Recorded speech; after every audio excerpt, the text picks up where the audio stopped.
me to change, they want me to change, but I ain't changing. Nah,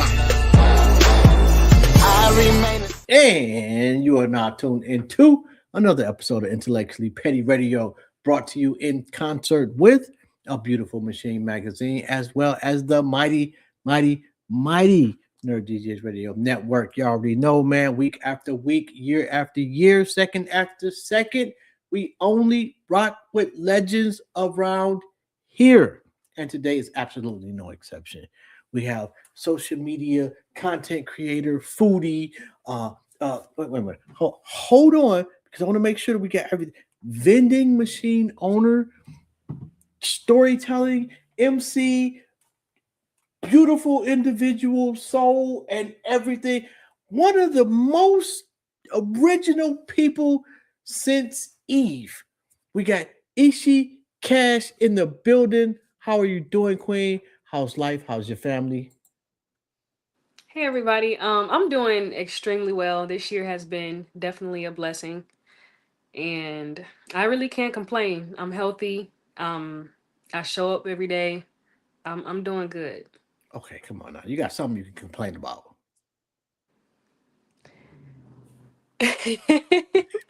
uh no, honestly, no. I'm grateful.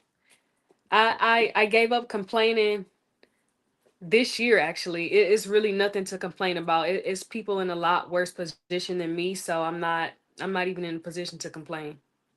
Oh, man, I'm fat. I really could use a better paying job. Uh, I could complain till you was 64. I'm a complaining type. How okay, so what's the best moment of the year for you? Ooh. The best moment of the year for me, does it have to be one thing? Sure, it's your show. How many would you like to pick? The best moment of the year for me has been traveling, really delving into my career as an entrepreneur, getting back to my music, and also this is the first year I'm making six figures, so that's really exciting. Yo, okay, so what's the secret? How'd you do it? I would say really finding myself. Mhm. Honestly, it took me a long time to get to where I am. I was not very sure about myself as far as my career up Mhm. until really this year. This year taught me a lot about myself professionally and personally. And with the knowledge that I gained, I was able to really just tackle the things that I had going on through my social media management or digital marketing business. I do a lot of different things under that. I also, like I said, own a couple vending machines, delving into my content creation, really showing people who I was through that, but also professionally in my career, my 9 to 5, if you will. What made you buy some vending machines?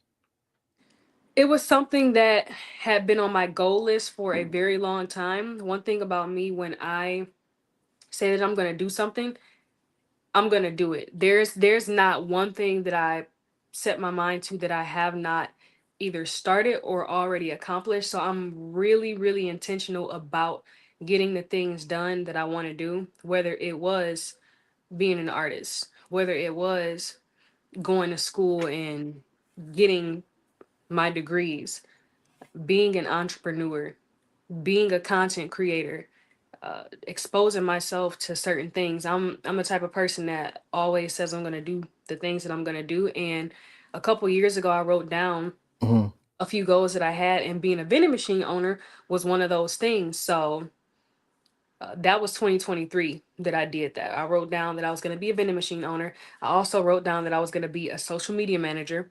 I was neither one of those things at that point in time, but I became a vending machine owner in 2024 and I became a social media manager in 2024. So again, everything that I say that I'm going to do, I'm very intentional about it, and I just really dig in and execute. Okay, so you say you got it, you got your degree. Where did you go to school at? So I have 2 degrees. I have a bachelor's and a master's. Oh, that's nasty word. That's amazing. Congratulations. And for whatever reason, I'm not sure what happened, but she froze. But yo, that's those are accomplishments beyond accomplishments. Yeah. However, that was not really. I figured out very soon after I graduated that that was not the path that I wanted to pursue. And I'm sorry, So, you kind of broke up, so we didn't hear what your degrees were in. oh, sorry. So I have a Bachelor of Arts in Criminal Justice because my original path was to go to law school. Hmm. That is not what I ended up doing. That is Okay. not what I intend on doing at all. It was a dream of mine that I had, and I think I was really doing it because my sister wanted to Mm, do it, and she inspired me so much. But again, soon after I graduated, figured out that that was not my path. I ended hmm. up making a good amount of money on YouTube, being a content creator there. That's where I originally started with my content creation journey. And I found out that being a content creator or just a brand in general had been a lucrative thing for me. So I Hmm. pursued my master's in digital marketing from Arizona State University, but my bachelor's is from Michigan State. Oh, shout out to the Spartans. Yo, okay, Agree. so I didn't know they had a digital marketing like degree. Um, did it help you from a practical standpoint? It absolutely did. It taught me a lot about one, the business behind Hmm. content creation, analytics, different things like that a creator who's just, on a whim creating wouldn't necessarily think about. It taught me how to really translate who I was into something that can be marketed. So I think Okay. that's the most that it taught me.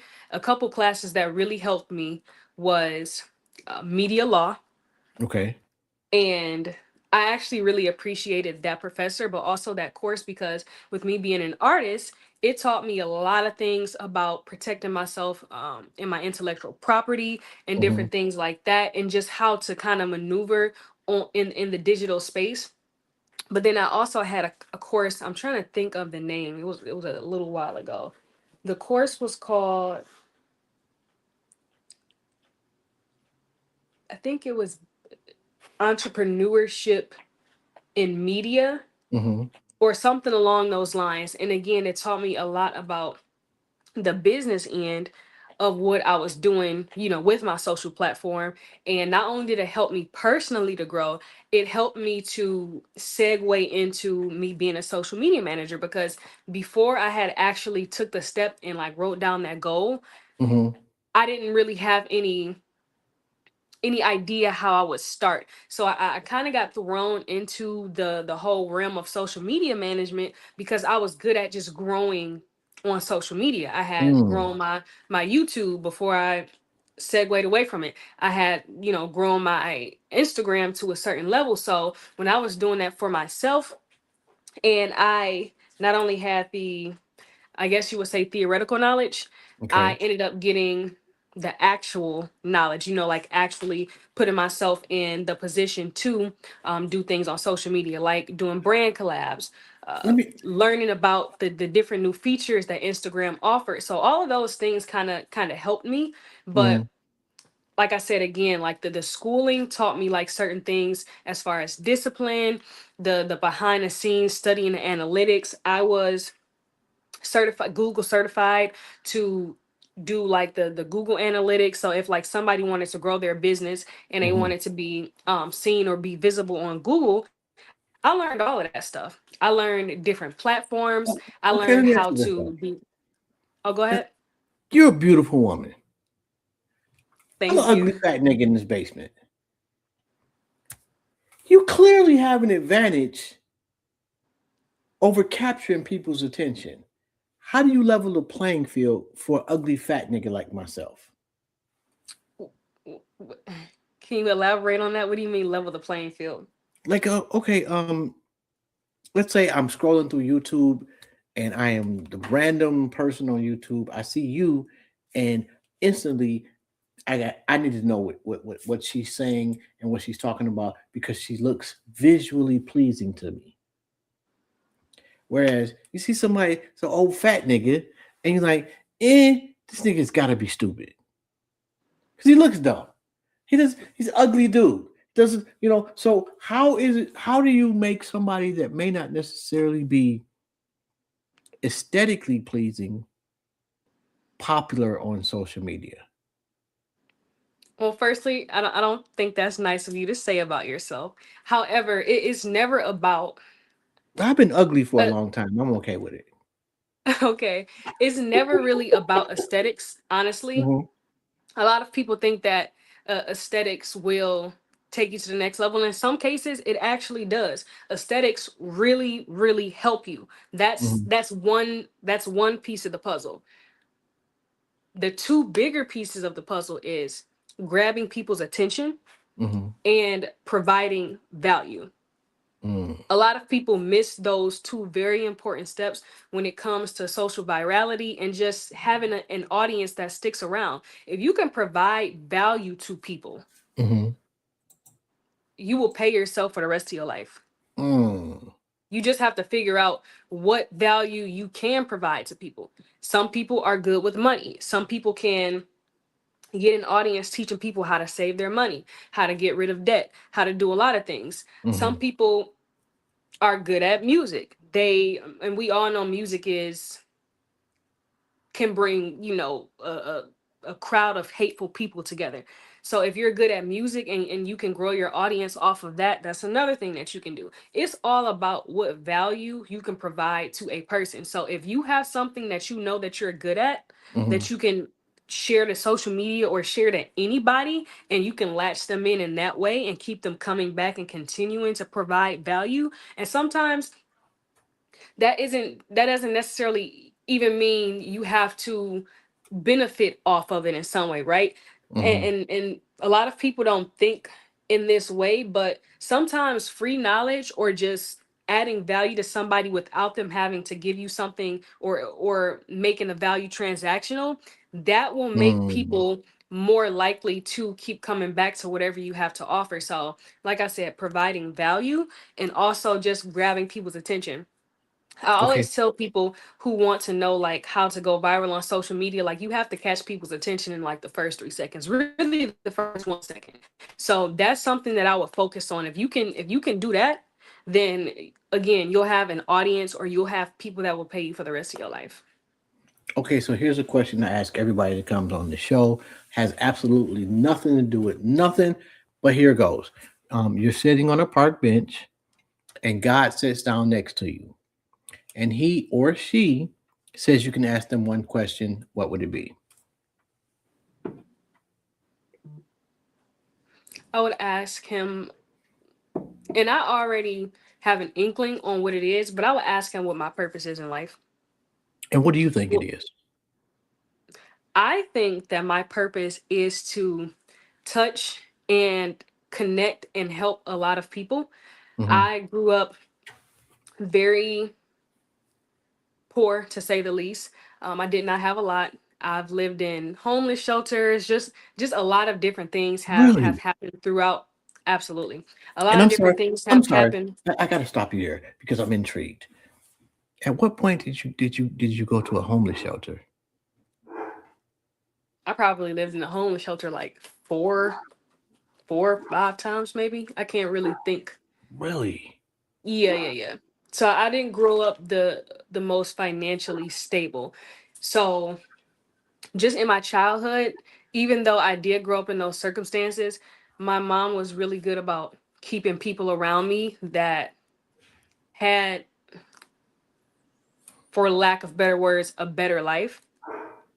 So I feel like in those circumstances, it's very good to have examples because there's a lot of things that I could have done that I didn't Mhm. do. There's a lot of Mhm. pathways that I could have taken that I did not take because I had good examples in front of me. So I'm thankful that I had that, but also too, I'm a very confident person.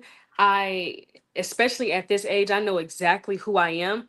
I feel like if I would have had an easy life or if I would have had a silver spoon, I would not be a hard worker like I am. I would not Mhm. be as dedicated to the things that I'm as dedicated to. And I would not be a person who did everything that they said that they were going to do. So I believe God puts us in certain positions in our life to shape and mold us. And I feel like I don't take anything that happened in my past in vain. And I know exactly now or I feel like I know why I went through those things. And again, it's to bring people from one side to the next. And that's why I believe that my purpose is to help people, to bring people together, and to kind of show people and be an example and a vessel of what, like the true power of God. Like, you can literally be in So one much better position. than I am. Huh? You're so much better than I am. Because Why you say that? I don't know if I think that I would, having given the same set of circumstances, would have taken the completely opposite approach. Yeah, but and then that's why I say, like, examples are important. Like, again, there are a lot of people in my life that showed me, like, Mhm. there's a better way. This is not your. And even as a young kid, I knew this was not like the life that I was living was not gonna be the life that I'm gonna live as an adult. Like I said, made my first six figures um this year, and I've always known that I was gonna be that person. Like, Mhm. there, and I think that's the reason why I'm able to walk in a room and captivate people, or to move throughout life as confidently as I do, is because I'm sure of myself. I didn't need to have a silver spoon in my mouth. I didn't need to have, rich parents. I didn't need to have everything that I wanted as a kid, because I knew that if I kept doing the things that I was doing, I was going to have everything that I wanted eventually. It was just a matter of time. So So again, go ahead. how did you transition that drive and work ethic into being an artist? Oh, I've always been musically inclined. Ever since I was 4 or 5 years old. I mean, even on the whole entertainment spectrum, I was given or putting on shows for my sisters and my mom. I had an alter ego called or named Rap Dog. And don't even ask where that came about or why, but I was 5 years old, and I explicitly remember being Rap Dog. And not only was I Rap Dog, I was two other characters called Grandma Sue Mm. and Lil C. And again, I don't know where these people came from, but I would Mhm. literally put elaborate shows on, like playing all different characters for my sisters and my mom growing up. So ever since I was young, I knew that I was going to be in entertainment in some capacity, just because that's who I always was. I strayed away from it with with life and the different roller coaster up and down waves of life, going through what I went through. Mhm. But so here's the thing. I was very smart in school as well. Like, I was in A, mostly A, B student. Mhm. And because I was going through everything that I was going through, to me it just felt like school was the only at that time. School Right. was the only option that would get me out of my situation. Like, okay, go to college, get a good degree, get a degree, get a good job. Because again, I had good examples. Like my uncle, he went to college. He was a principal of a high school in Delaware. He was very accomplished. My godmother, she was my teacher, but she was also, again, one of those positive lights in my life. My mom was a Mhm. very hard worker. She didn't finish school, but I seen her just do so much for me and my sister. So She put the I work in. always had exactly, I always had good examples in my life. So seeing those examples, I'm like, okay, she went to school, he went to school. Let me go to school, because that's gonna get me out of my situation. And it did. It did, but for me, school was only a stepping stone to get to Mm. where I wanted to be, because the ultimate goal is to not work a job at all. Like, I want to Oh be God. financially free. I want to be You and me both. making money just off of me alone. So it just transitioned to just being a go-getter. But as far as my music, again, like I said, after I graduated college, I I tried the whole law school thing. I took the LSAT and I bombed it. After that, I knew it was no longer for me because honestly, I'm an amazing test taker. So the fact that I bombed the LSAT and that being an important test like it was, I'm like, the passion is not there no more. This is not me. I don't even know, who I was doing this for, but at that point I Mhm. was not no longer doing it for me. So Really? my master's degree, honestly, like I could have not gotten my master's degree and probably still done the same things that I'm doing. Hmm. However, I think that I got my master's degree to prove to my family because my family was so hell bent on me going to law school because I had been talking about it for so long. I got the criminal justice degree. But when it boiled down to it, I had to think to myself, like, you're literally doing this at this point for them. And that's where I think like I kind of lost myself a little bit because it wasn't any longer for me, it was for them. Yeah. So honestly, I got the masters just to be like, hey, and I still got this. I still got something that none of y'all got. So what are we really talking about here? And I graduated my masters with a 3.97. So that's That's like crazy right here. 3.97. So it was really like it was really more so to be like, and y'all still can't fuck with me. That's really what my master's was about. But I'm glad I got it because I learned a lot, like I said, in my program, and it just made a lot of sense for what I was doing. But I could have did what I'm doing without it. I got it just because I'm really like that for real. So, is there a song or a project that you got out now that you promoting? Yes, I actually just dropped a song this month called Queen Pin. It's featuring R.E.B. She, that's my Fire, by girl. the way. She did her thing. She did her thing. R&B is So crazy. yeah, her vocals are insane.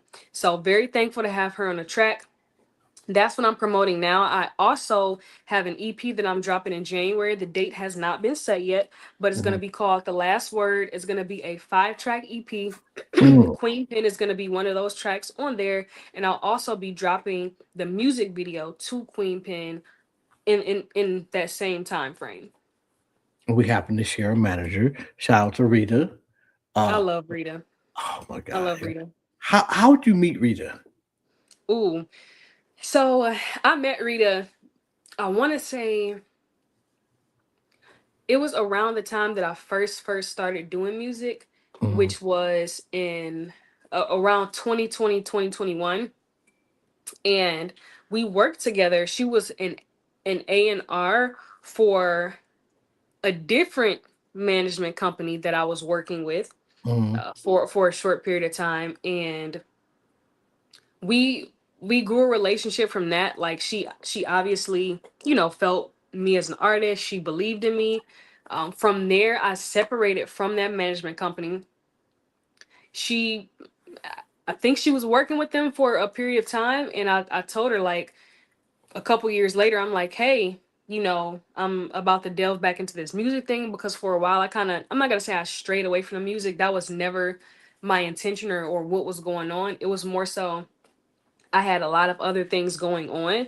Hmm. And with those things going on, it was really hard for me to focus on my music like I wanted to. So I'm not a person that half steps anything or just half asses Got you. the things that I want to do. So I needed to focus on those other life things. So I was doing that, but I told her like, hey, when it's time for me to get back in my music, I already I got a got lot of stuff going on. I will need somebody to help me to manage you. me, Yes. and she was all on board for it. So we crossed paths when we needed to again, and here we are now. She's an amazing asset to my journey.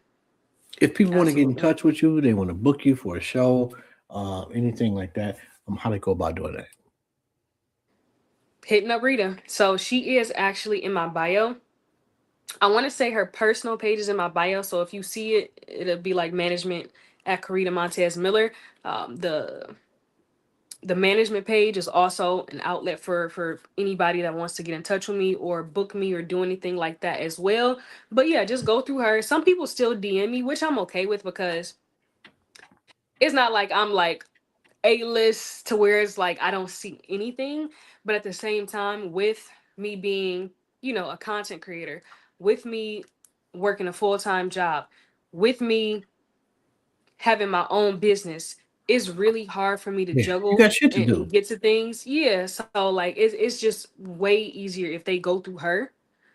But if they go through me, I'll normally just send them to her anyways. I've actually run into some problems with that. Like people,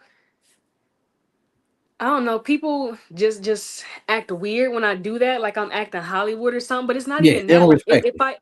if I could talk to you, I would literally. But I'm so busy. Like just use her, not in a Yeah, but bad way, see, but like use her. She's there you for know a what? reason. Sometimes you got to be that way because I get the same shit. I'm like, then don't come on the show. Fuck you.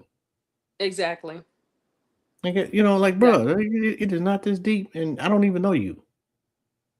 Exactly. My life is going to go on. You But you some know random what? motherfucker that happened to come across me in some fashion, and you trying to coordinate some business.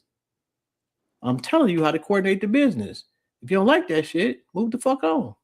No, but honestly, it don't even be people that I don't know. It be more so people that I Oh, do know because oh they have yeah. that personal connection with me. So they feel like, why can't I go through you? Like, cause I'm busy. Like I am Ishii Cash at the end of the day. Like I'm busy. How you get that name? Oh, interesting. So,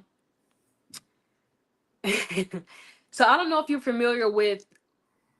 First of all, Quentin Tarantino. First, he's Hmm. an amazing filmmaker. But if you've ever seen Kill Bill, I Absolutely. forget which one it was, but Oren Ishii, she's the Japanese assassin on the in the Mm. series, and that's where Ishii came from. And then the cash part came because, so let me just explain it how when I thought of the name, this is how I made the name. So Oren Ishii, Ishii because she was an assassin and Right. she was a boss. I'm a boss and I be killing these niggas and these hoes. So that's that. And then the cash part with the Q came from, there's a Q in my actual name. So the cash part came from the Q in my name and also the fact that I be getting money. So I'm a boss, I be killing these hoes, and I be getting money. That part. Oh, before we go, is there any advice that you would like to give to the young lady that wants to be you? Ooh, first of all, I would say don't try to be me. You have your own story, you have your own journey. Be you. If I inspire you, that's one thing, but I had to get out of the mindset of, not that I've ever just been like, oh, I want to be somebody. Always allow people to inspire you to get Hmm. to where you want to go, but ultimately, really just find yourself.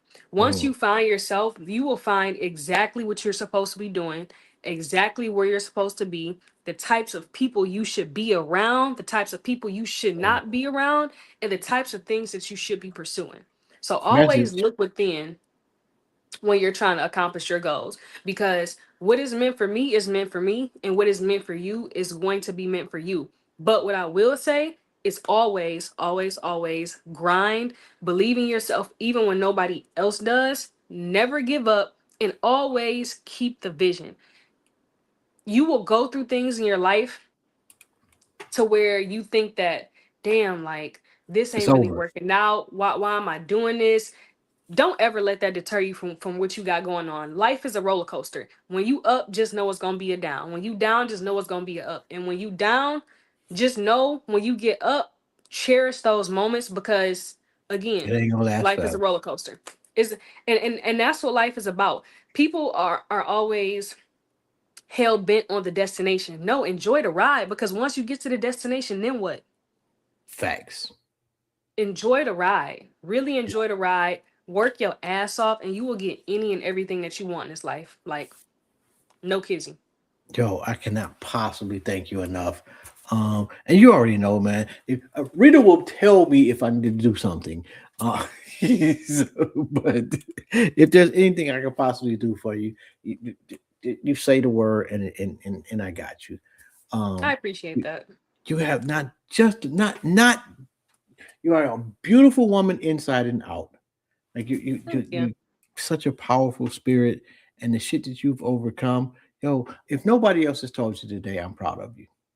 Thank you. Thank you. Don't get me crying on this station, because even though I'm a gangster, I do got a soft side. I will admit I do have a soft side.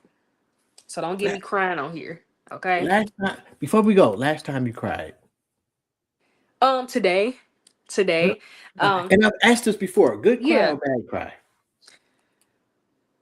It was a mixed emotion cry. Sometimes, so I spoke on this before, but just growing into myself as a woman, I've Mhm. really been able to, and I'm thankful that I'm able to really embrace my emotions. I used to think that crying was this negative thing. Sometimes it's not. Crying is just therapeutic. Man, it's so And powerful. earlier today, I just needed to cry. I was really overwhelmed, and I told myself, actually, I have to start being more intentional about things, because, like I said, business and different things, and the personal side of my life has been going well. Like, I've been excelling in my career.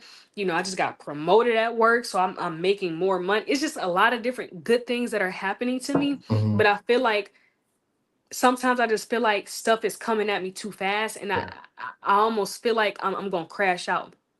Not in a I'm mad at everybody way, but in a sense that, like, I'm overwhelmed. I'm tired. overwhelmed. So I had a moment like that earlier, and I had to put a mental note. Like, I actually even made a voice note to myself, like, hey, slow down. Like, Mm. you got to slow down. Like, it's a lot of things that I've been missing. It's a lot of things that I've been forgetting. It's a lot of things that I've just been stumbling over, because I've been just moving,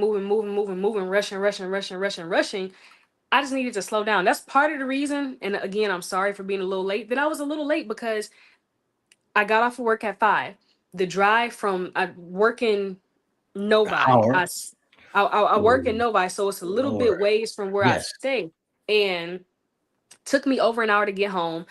I just needed some time to actually get ready and present myself in a way that I wanted to, because I feel like if I rushed, it just wouldn't have worked out like I needed to. So again, like, I made a mental note to myself to really just slow down and kind of let things do what they're supposed to do, and understanding that with that I'm going to progress in a way that I'm supposed to, because sometimes, being fast paced sound good until you burn out. And Man. I can't afford to burn out. I have too much stuff on the line. I have too many things going for me, so just slow down. Well, Just slow I down. truly, truly, truly appreciate you, and you have a phenomenal evening on purpose. That's my intentions for tonight. I appreciate you. No doubt, man. Have a good one. You already know, You man. as well. Rita, hit me up. I'll holler at you. All right, bye. Did that episode. All right, we out. Peace.